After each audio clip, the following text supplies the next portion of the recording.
Бәрі Фан Ю есімді Нуадың үздік шеберін көрсетумен басталады. Жақында ғана ол беделді турнирді жеңіп алды, оның танымалдылығы қатты өсті.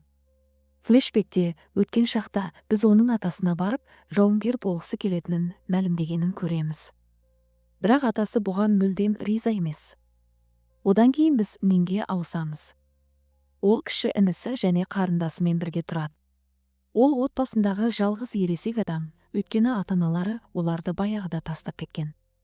Оның інісі теледидардан жекпе-жектерді көргенді жақсы көреді, ал сүйікті жауынгері Фан отбасын ақша болу үшін оқыды. Ал қазіргі уақытта ол колледжге түсіп, беделді шәкіртақыны ұтып алуға бар күшін салуда. Бір күні одан жергілікті жекпе-жек мұғаліміне тамақ жеткізуді сұрайды. Бірақ бір қиындық бар, оған дейін 20 минуттық жол, ал ер адам тамақтың 15 минуттан кейін келгенін қалайды. Дегенмен мен қаланы жақсы білетіндіктен, межелі жерге дейінгі қашықтықты барынша қысқарталады. Жолда ол бір әйелдің арбаны тоқтатуға тырысып жатқанын байқайды. Мен бірден көмектеспек болады, бірақ арбаны тек Фан ғана тоқтаталады. Келтірілген шығын үшін кешірім ретінде ол бір бума ақша береді. Осыдан кейін Фан ағасымен дияда болған мәселеде көмек сұрау үшін өзінің жекпе-жек шеберіне барады. Ол жаққа Мин де келеді, бірақ Фан екеуі тек көзқараспен алмасады. Минге $70 көлемінде шәкіртақы төленетіні туралы хабарлама келеді. Бірақ мәселе бар, бұл колледж оның тұрғылықты жерінен өте алыс орналасқан. Енді оның алдында жаңа сұрақ туындайды. Ақша үшін көшу керек пе, әлде інісімен қарындасы үйреніп қалған ескі жерде қалу керек пе? Тиын лақтыру ғана қалды. Қарама қарсы жақта Фан да дәл солай тиын лақтырып тұр еді. Фан карьерасын жалғастырады, ал Мин көшуді шешеді. Оның бастығы көшуге көмектесуге келісіп, сол ауданнан жұмыс тауып береді. Біраз уақыттан соң отбасы жаңа үйге көшеді. Балаларға бәрі қатты ұнайды, бұған Мин де қуанышты. Ол суретті орнына қояды, сөйтсе ол бала кезінде бір бапкермен жаттыққан екен. Содан кейін ол балаларды мектепке апарады, ал өзі жаңа жұмысына келеді. Жұмыстан соң колледжге баруға болады. Бұл елдегі ең үздік спорт колледжі. Бірақ кішкентай бір кемшілік бар, бұған дейін мұнда тек қыздар оқыған, ал ол осы колледждегі алғашқы жігіттердің бірі болмақ. Мин Сәмеге тап болады. Ол бұл қызды ол деп ойлап қалады. Алдында кім тұрғанын түсіндіру үшін қыз кішкентай шаш қыстырғышын тағады. Мин бірден кешірім сұрайды. Президент пен Ван есімді мұғалім 10 жігіттің құжат тапсырғанын, бірақ олар мұндағы оқу процесін көрген бойда құжаттарын қайтарып алғанын айтып уайымдайды. Мин колледжде әлі оқып жатқан жалғыз жігіт. Президент Ванға Миннің колледжде қалуы үшін қолынан келгеннің бәрін жасауды бұйырады. Ал қыздар оған жан-жақтан көмек ұсынуда. Сяоми басқа қызбен Миннің директорына кім апаратыны туралы дауласады. Бірақ Мин оларды алдап бірден қашып кетеді. Ол Фанға да жолығады, оны бірден таниды, ал қыз оны байқаусызда тырнап алады. Кешірім ретінде тағы да ақша ұсынады. Мин оның ақшаға қалайша бұлай қарайтынын түсінбейді.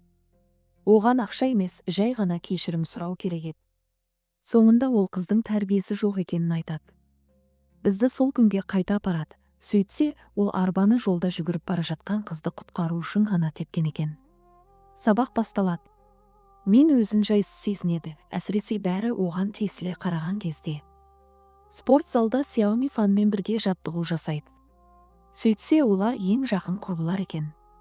Әңгіме барысында ол Фанның бір нәрсеге алаңдаулы екенін байқайды. Фан мұның бәрі Минмен сөйлескеннен кейін болғанын және өмірін қайта қарастырғысы келетінін айтады. Кешкісін ол бәрін қайта ойластырады.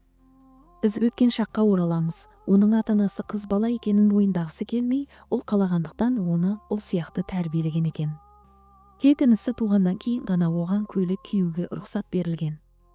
Сол кезде ол досына сыйлық жасамақ болған, бірақ досы сыйлықты лақтырып жіберіп, бәрі оны мазақтай бастаған.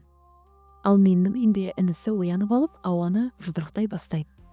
Тек қазір ғана Мин әлгі қыздың інісінің кумирі екенін түсінеді. Сондай-ақ оның көздері анасының көздеріне қатты ұқсайтынын байқайды. Колледжде қыздар оған үнемі маза бермейді, тіпті оқуға зейін қоя алмайды. Президент пен мистер Ван Миннің қалуға келіскеніне өте қуанышты.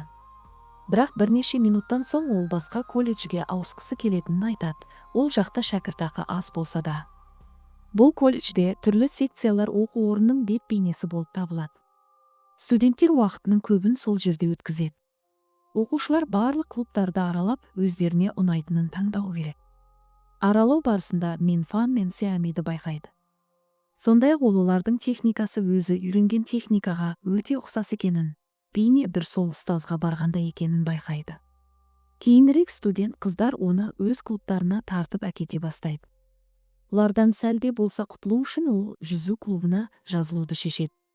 Жүзіп жүргенде ол жанында балықтар жүргенін байқайды.